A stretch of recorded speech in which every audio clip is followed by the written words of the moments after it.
সমস্ত শ্রোতা বন্ধুদের গল্প কবিতার আসরে স্বাগত জানাই। আজ আপনাদের শোনাব সাহিত্যিক জরাসন্ধ রচিত গল্প বন্ধু ও প্রিয়ার প্রথম পর্ব। গল্প পাঠ ভালো লাগলে একটা লাইক দিয়ে শেয়ার করবেন, কমেন্ট করবেন। যেসব শ্রোতা বন্ধুরা এখনও গল্প কবিতার আসরকে সাবস্ক্রাইব করেননি, দয়া করে সাবস্ক্রাইব করে বেল আইকনটি প্রেস করবেন, যাতে করে এই চ্যানেলে কোনো গল্প, উপন্যাস বা কবিতা আপলোড হলে সহজেই তা আপনাদের কাছে পৌঁছে যায়। নমস্কার। বিভূতি তার সিট থেকে উঠে দাঁড়াতে সন্দীপ দেয়ালের দিকে তাকালো। কাঁটায় কাঁটায় 5টা। মুখ টিপে হেসে বলল, তোমার হাঁটুতেও বুঝি ঘড়ি স্প্রিং লাগানো আছে? কীরকম? ওদিকে লম্বা কাঁটাটা লাফ দিয়ে বাড়ুর ঘরে পৌঁছলো, এদিকে তুমিও একটা লাফ মারলে। ওরে বাপরে, আজ 1 সেকেন্ড দেরি করবার উপায় নেই। আসবেন বুঝি? বলে বিভূতি তার শার্টের পকেট থেকে 2খানা রঙিন কাগজ বের করে দেখালো। চোখে মুখে খুশির ঝলক। সন্দীপ কলমের ডগায় টুপি পরাতে পরাতে বলল, বেশ আছো, চলি।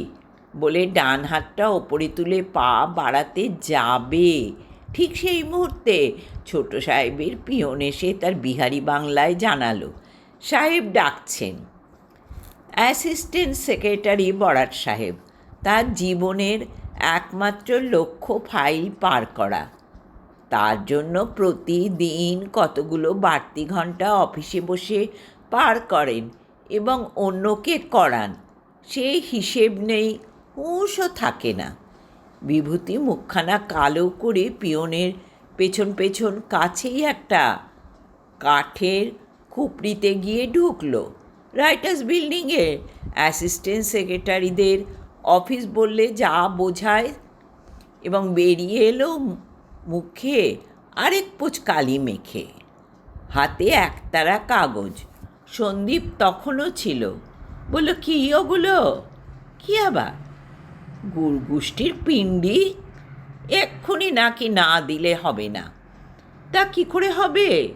পিণ্ডদানের তো একটা কালাকাল আছে। বিভূতি দাঁতে ঠোঁট কামড়ে ভাবছিল, মনের অবস্থাটা মোটেই রসিকতা উপভোগের উপযোগী ছিল না।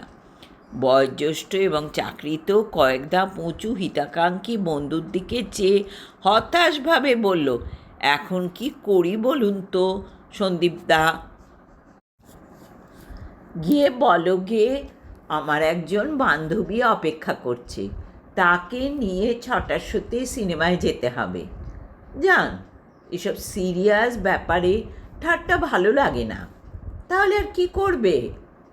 টিকিটের পয়সা জলে নিক্ষেপ এবং বান্ধবীর ভগ্ন হৃদয় প্রত্যাবর্তন। আচ্ছা, এক কাজ করলে হয় না?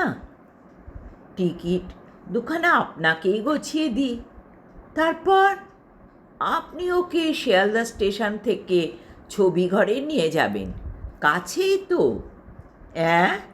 রীতিমতো চমকে উঠল সন্দীপ। তাতে দোষ কি?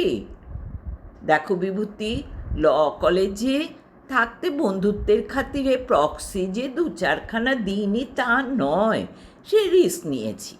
কিন্তু তুমি যে বিপদে ঠেলে দিতে চাইছো, মাফ করো ভাই, আমার দ্বারা হবে না। না সন্দীপদা, আমার এই উপকারটুকু আপনাকে করতেই হবে। আমার বিপদটা একবার বোঝবার চেষ্টা করুন। এগিয়ে এসে সন্দীপের হাত দুটো জড়িয়ে ধরল। সন্দীপ বিরক্তির সুরে বলল, আরে তুমি কি পাগল হয়েছ? আমি তাকে চিনি না, কখনো দেখিনি। শিয়ালদা স্টেশনে কোথায় খুঁজে বেড়াবো? আর আমার সঙ্গে তিনি যাবেনই বা কেন? খুব যাবে। আপনাকে সে চেনে, মানে আমার কাছে আপনার কথা শুনেছে। এই মাটি করেছে। কি বলেছ তুমি আমার কথা? বিভূতি ততক্ষণে একটা কাগজ টেনে নিয়ে চিঠি লিখতে শুরু করে দিয়েছে। মুখ না তুলেই বলল, বলছি, আমাদের সন্দীপদা একটা গুন্ডা, তাকে দেখলেই পালাবে। কাগজখানা আর টিকিট দুটো জোর করে সন্দীপের হাতেই গুঁজে দিয়ে বলল, থাকে কামারহাটি, ওর কাছেই কোনো একটা কলেজে বিয়ে পড়ে, কলকাতার কিছু জানে না। অবস্থাটা বুঝতে পারছেন তো? তা তো পাচ্ছি, আমার অবস্থা যে তার চেয়েও কাহিল। এসব আমার একেবারে আসে না, জানো তো। তার জন্য ঘাবড়াবেন না, রেনুই সব ম্যানেজ করে নেবে। চালাক আছে, স্টেশনে টিকিট কাউন্টারের পাশে দাঁড়াবে। পাতলা ফর্সা, চোখে সোনালি ফ্রেমের চশমা। বড়াট সাহেবের পিয়ন এসে তাগিদ দিল, সাহেব বলছেন কেতনা দেরি হবে? বলো গে, হয়ে গেছে। পিয়নের পিঠে একটা জ্বলন্ত দৃষ্টি নিক্ষেপ করে সিটে গিয়ে বসল। পরক্ষণে ছুটে গিয়ে লম্বা করিডোরের প্রায় শেষে সন্দীপকে ধরল এবং চুপি চুপি বলল, একটা ট্যাক্সি নিয়ে নেবেন? সে বুদ্ধি তোমার না দিলেও হতো। কাউন্টারের পাশে পাতলা ফর্সা সোনালি চশমা একজনই পাওয়া গেল। একাধিক হলে খুবই বিপদে পড়ত সন্দীপ। এখনও নিজেকে খুব নিরাপদ মনে হলো না। একবার এগিয়ে দুবার ইতস্তত করে বলে ফেলল, আপনি কি কামারহাটি থেকে আসছেন?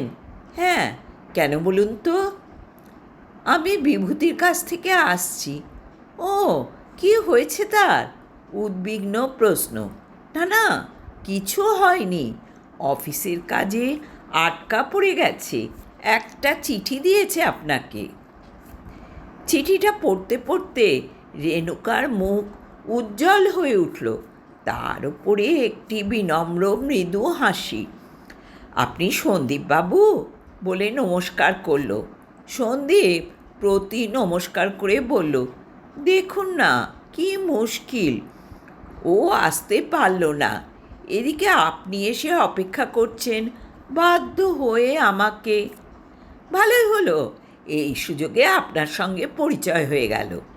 ওর কাছে আমি আপনার কথা অনেক শুনেছি, ভীষণ শ্রদ্ধা করে আপনাকে। ছেলেটা বড় ভালো। চলুন, 6টা বাজে, শুধু চিঠি পৌঁছে দেওয়ার নয়, ছবি দেখবার হুকুমও রয়েছে আমার ওপর। আপনার কোনো আপত্তি নেই তো? না না, সে কি কথা, আপনার সঙ্গে দেখা হয় তো ভাগ্যের কথা। ছবিটা প্রেমমূলক। সন্দীপের পাশে বসে দেখতে রেণুকার একটু লজ্জা লজ্জা করছিল, আর চোখে দু একবার তার মুখের দিকে চেয়ে জানতে কৌতূহল হচ্ছিল ওরও কি তাই। ঠিক বুঝতে পারেনি, একটু অন্যমনস্ক লাগছিল, যেন ছবির দিকে মন নেই, অন্য কিছু ভাবছেন। কি ভাবছেন কে জানে। সন্দীপ সত্যিই অন্য কথা ভাবছিল। একেবারে অচেনা এবং অনাত্মীয়া একটি তরুণীকে নিয়ে পাশাপাশি বসে ছবি দেখা তার জীবনেই প্রথম। কখনো ইচ্ছে হয়নি, এ কথা বললে মিথ্যে বলা হবে, তবে ইচ্ছার পেছনে কোনো চেষ্টা যুক্ত হয়নি। এসব নিয়ে সে একেবারে আনাড়ি। নিজে থেকে সুযোগ যখন আসেনি, এগিয়ে গিয়ে সুযোগ করে নেবার মতো মনের গড়ন তার নয়। তাই 30 পেরিয়েও সে সম্পূর্ণ নারীসঙ্গ বর্জিত। মা নেই, বাবা আছেন পুজো পাঠ নিয়ে, দাদারা আলাদা বাড়িতে থাকে, সংসার নিয়ে ব্যস্ত। সুতরাং বধূ বেশে কোনো নারী এসে তার সঙ্গিনীর অভাব পূরণ করবে, সে সম্ভাবনাও ক্রমশ পিছিয়ে গেছে। দু একটি আত্মীয় বন্ধু গোড়ার দিকে যারা এদিকে কিঞ্চিত আগ্রহ দেখিয়েছিল, তেমন কোনো সাড়া না পেয়ে ধরে নিয়েছে সন্দীপ একাই থাকতে চায়। সেও নিজেকে সেইভাবেই তৈরি করে নিয়েছিল। মেয়েদের আকর্ষণ করবার মতো প্রকৃতি বিধাতা তাকে দেননি, অন্তত তাই তার বিশ্বাস। চেহারায় ও স্বভাবে সকলের আগে যেটি চোখে পড়ে সেটি নিটোল গাম্ভীর্য। কথাবার্তায় রস আছে, কিন্তু সেটা হালকা রস নয়, মেয়েরা তাকে শ্রদ্ধা করে, সম্ভ্রম করে, কিন্তু তার সান্নিধ্যে তেমন স্বাচ্ছন্দ্য বোধ করে না। সেও এ পর্যন্ত ঘটনাচক্রে যে দু একটি মেয়ের সঙ্গে মিশেছে তাদের মধ্যে কোনো গভীরতার দেখা পায়নি। ওদিকটায় ওদের অভাব আছে। মেয়ে মাত্রেই কিছুটা লঘুচিত্ত, এইরকম একটা ধারণাই তার গড়ে উঠেছিল। এই মেয়েটির মুখ দেখে সন্দীপের মনে হয়েছিল এ হয়তো সেই সাধারণ দলে পড়ে না। এর মধ্যে এমন কিছু আছে যা দেখে মাত্র ফুরিয়ে যায় না, যাকে আর একটু তলিয়ে দেখতে এবং জানতে ইচ্ছে করে। লক্ষ্য করছিল ছবির মধ্যে যেখানে একটু করুণ কিংবা গভীর স্পর্শ আছে সেখানেও বেশিরভাগ দর্শক, বিশেষ করে দর্শিকা, শব্দ করে হাসছিল। সবই যেন ফান, মজা, আর কিছুই যেন উপভোগ্য নয়। এই মেয়েটি হাসছিল না, নিবিষ্ট হয়ে দেখছিল। তার মানে লঘু ছাড়া অন্য জিনিসও ওর অনুভূতিকে স্পর্শ করে। ওর কাছে তার একটা অ্যাপিল আছে। এই মেয়ের সঙ্গে বিভূতির কী করে যে ভাব জমল সেটা একটু আশ্চর্য মনে হলো সন্দীপের কাছে। বিভূতি স্বভাব চঞ্চল, দণ্ড স্থির হয়ে বসতে পারে না। হাসি, গল্প, হইচই, গান, নাচ ছাড়া থাকতে পারে না। মেয়েদের মধ্যেও সে সেই জিনিসটাই খোঁজে। তবে তার মনটি একেবারে স্বচ্ছ, কোথাও কোনো মালিন্য নেই, কোনো বাঁক নেই, সবটাই স্পষ্ট ও সরল। আর একটা জিনিস আছে বিভূতির মধ্যে, ইংরাজিতে যাকে বলে লাভেবল নেচার, যে জন্য তাকে অত ভালো লাগে। হয়তো রেনুরও আকর্ষণ সেইখানে। টিকিট কেটে রেনুকে ট্রেনে তুলে দিয়ে জানলায় দাঁড়িয়ে সন্দীপ জিজ্ঞাসা করল, কেমন লাগলো? বললেন না তো? ছবি? হ্যাঁ, ভালো লেগেছে। আপনার? দেখুন, আমি ছবি টবি বড় একটা দেখি না, আজ আপনার সঙ্গে বসে দেখলাম। সন্ধ্যাটা বেশ কাটল। কথাটা ভারী মিষ্টি লাগলো রেণুকার কানে। মনের ভেতরেও অনেকখানি খুশি ছড়িয়ে পড়ল। ছবি নয়, ওর ভালো লেগেছে তার সঙ্গ। আজকের এই সন্ধ্যাটি তার কাছে স্মরণীয় হয়ে রইল। এই ধরনের কথা, এর চেয়ে অনেক অন্তরঙ্গ কথা রেণুকা বিভূতির মুখে কতদিন শুনেছে, কিন্তু তার মধ্যে কেমন একটা স্থূলতা আছে, বড় বেশি স্পষ্ট, খোলাখুলি, বেআব্রু, শুনলে গা শিরশির করে, কিন্তু মনটা মাধুর্যে ভরে দেয় না। আজ এইমাত্র যা স্পর্শে সে অনুভব করল, বিভূতির কথায় যেন কোনো আর্ট নেই। একই কথা সোজাসুজি বলা আর একটু সুন্দর আবরণে সাজিয়ে বলার যে কত তফাৎ, তা যে জানে না। চলন্ত ট্রেনে বসে আর একটা জিনিস ভাবতে ভাবতে গেল রেণুকা। বিভূতির তুলনায় ইনি কত ভদ্র, কত সংযত। সিনেমার দুটো সিটের মাঝখানে যে হাতল, যার ওপর সে হাত রেখেছিল, ওর হাতখানাও সেখানে মাঝে মাঝে এসে পড়েছে, সঙ্গে সঙ্গে সরিয়ে নিয়েছেন। ওপাশে একটা মোটা মানুষ ওদিকে সব হাতলটা জুড়ে রেখেছিল। ওকে পুরো 2.5 ঘন্টা প্রায় আড়ষ্ট হয়ে বসে থাকতে হয়েছে। রেণুকার ইচ্ছে করছিল বলে, এখানে হাত রাখুন না, আমার কোনো অসুবিধে নেই। লজ্জায় বলতে পারিনি, কি জানি কি মনে করবেন। বিভূতির সঙ্গে যেদিন প্রথম ছবি দেখে সেই দিনটা মনে পড়ল। সারাক্ষণ ধরে তার উদ্ধত কনুই ও বাহুভাগ মাঝখানের হাতলের ওপর এবং মাঝে মাঝে হাতল ছাড়িয়ে তার দেহে স্পর্শ নেবার সুযোগ খুঁজছিল। রেণুকার যে ভালো লেগেছিল তা নয়, চেষ্টা করেছিল যতটা সম্ভব ওদিক ঘেঁষে যতখানি এড়ানো যায়। তারপর ক্রমশ সয়ে গেছে, আর এড়াবার চেষ্টা করেনি। বিভূতি তার পুরো সুযোগ নিয়ে থাকে। স্বাস্থ্যবান প্রাণোচ্ছল যুবক, তার এই ঘন সান্নিধ্য রেণুকার তরুণ দেহে কোনো শিহরণ তোলে না, মনে কোনো সাড়া জাগায় না। একথা বললে সত্যের অপলাপ হবে। তবে তার সঙ্গে একথাও সত্য যে মাঝে মাঝে তার মনে হয় তার চেয়ে তার এই যৌবনপুষ্ট তনুর প্রতি বিভূতির আকর্ষণ বেশি।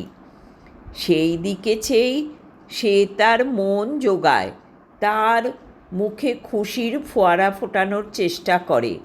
আর মনে হয় যে ও বড় খেলো, বড় ভাষা ভাষা, বড় চঞ্চল। ও যদি সত্যিই তাকে ভালোবেসে থাকে, হয়তো ভালোবেসেছে, তার মধ্যে আবেগ যতখানি অনুভূতি তার চেয়ে অনেক কম। সে ভালোবাসা যতটা উচ্ছল ততখানি গভীর নয়। 2 সপ্তাহ পরেই স্টেশনে সেই কাউন্টারের পাশে দাঁড়িয়েছিল রেণুকা। তার জন্য সে পর পর 2খানা চিঠি পেয়েছে। বিভূতি ছুটতে ছুটতে এসে তাকে দেখেই আনন্দে ফেটে পড়ল। চিঠি পেয়েছ তাহলে? রেণুকা 2টো আঙুল তুলে দেখালো, তারপর বলল, তোমার বুঝি মনে হয় একটা চিঠিতে আমি আসবো না? না, তা কেন? আমি জানি যদি না পাও ডাকের চিঠি মারাও যেতে পারে।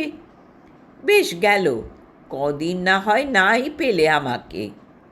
বাপরে, তাহলে আমি মারা যাব। বলে সেই স্টেশনের ভিড়ের মধ্যে ওর হাতে এমন চাপ দিল যে রেণুকা একটা অস্ফুট চিৎকার করে বলে উঠল, আমার হাতটা কি লোহা? কে বললে? এক তাল মাখন। খুব হয়েছে, চলো, কোথায় যেতে হবে? সিনেমায় চলো। মেট্রোতে একটা খুব ভালো ছবি এসেছে, মার্কা ছবি। না, ওসব আমার ভালো লাগে না। তার চেয়ে এসো বেড়াই। কোথায় যাবে? চলো, ইডেন গার্ডেনে কিংবা গঙ্গার ধারে। বেশ, এই ট্যাক্সি? আবার ট্যাক্সি কিসের দরকার? ওই তো বাস ট্রামের অবস্থা। উঠতে পারবে? কেন, ওখানে কোথায় যেন ট্রাম ডিপো আছে। ততক্ষণে ট্যাক্সি এসে ফুটপাত ঘেঁষে দাঁড়িয়ে গেছে। সঙ্গে সঙ্গে হাতল ঘুরিয়ে দরজা খুলে দিয়েছে বিভূতি। রেণুকা উঠতে উঠতে বিরক্তির সুরে বলল, খালি খালি কতগুলো টাকা না ওড়ালে আর চলছিল না? খালি খালি মানে? ভিড়ের কষ্টটা বুঝি কিছু না? তাছাড়া ট্যাক্সিতে যেমন। থেমে যেতেই রেণুকা মুখ তুলে বলল, কি? থাক, শুনলে তুমি আবার বকতে শুরু করবে। ইঙ্গিতটা ওর চোখের দিকে চেয়েই বুঝতে পেরেছিল রেণুকা, তাই কিছু না বলে আর একটু ধারের দিক সরে গেল। বিভূতির কাণ্ডজ্ঞান বড় কম। ড্রাইভার এবং দুপাশের লোকজন কাউকে গ্রাহ্যের মধ্যে আনতে চায় না। এই মুহূর্তে আর একটা কাণ্ড করল। পকেট থেকে 2খানা সিনেমার টিকিট বের করে জানলা দিয়ে হাওয়ায় উড়িয়ে দিল। রেণুকা চমকে উঠল, এ কী করলে? বিভূতির মুখে একগাল হাসি, যেন ভারী একটা মজা করে ফেলেছে। বলল, ইডেন বা গঙ্গার ধারে বেড়াতে টিকিট লাগে না? কি আশ্চর্য! টিকিট কিনে ফেলেছ জানলে ওখানেই না হয় যাওয়া যেত। তা হয় না। আমার কাছে 2খানা টিকিটের চেয়ে একজনের ইচ্ছার দাম অনেক বেশি। কথা কটি যে রেণুকার ভালো লাগলো না তা নয়, তবু বাইরে গম্ভীর ভাব দেখিয়ে বলল, এসব ছেলে মানুষের কোনো মানে হয় না। কবে তোমার একটু বুদ্ধিশুদ্ধি হবে বলতে পারো? বিভূতি হাসি মুখে রেণুকার মুখের পানে কিছুক্ষণ চেয়ে দেখে বলল, তোমাকে কার মতো দেখাচ্ছে বলবো? কার মতো? ঠিক আমাদের বড়ার সাহেব। এবার রেণুকাও হেসে ফেলল। বড়ার সাহেবের কথা সে অনেক শুনেছে। বলল, আবার বুঝি খুব বকুনি খেয়েছো? বকুনি বলে বকুনি? চাকরিটাই বোধহয় নিয়ে নিত, সন্দীপদা গিয়ে কোনো রকমে বাঁচিয়ে দিয়েছে। ও ভালো কথা, সন্দীপদা সেদিন তোমাকে দেখে খুব খুশি হয়েছেন। যাও, যত সব বাজে ঠাট্টা। সত্যি বলছি, অবশ্যই ঠিক সোজাসুজি বলেননি, সেটা ওর ধরন নয়, একটু ঘুরিয়ে বলেছেন। কি বলেছেন? রেণুকার মনে অদম্য কৌতূহল।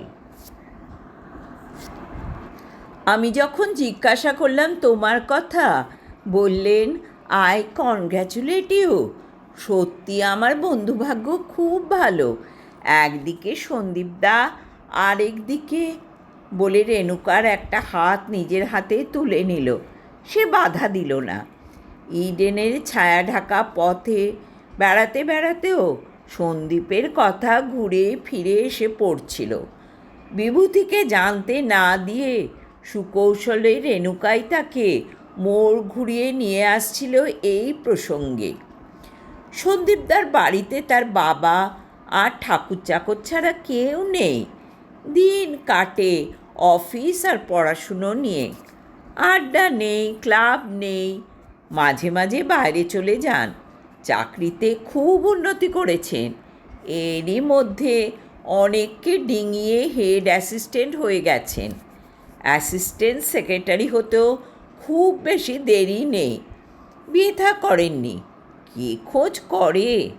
বাবা ধর্মকর্ম নিয়ে আছেন, দাদারা আলাদা। মা তো অনেক দিন হলো নেই। আগে আগে 2-4টে ভালো সম্বন্ধ এসেছিল, কেউ গা করেনি। এখন যদি কেউ বিয়ের কথা পারে হেসে বলেন, বুড়ো হয়ে গেছি। এ বয়সে কারো পানি পীড়ন মানেই সত্যিই পীড়ন। অথচ বয়স আর কত, 33-34 হবে। আমার চেয়ে মাত্র 5-6 বছরের বড়। এমনি অনেক কথা বলেছিল বিভূতি।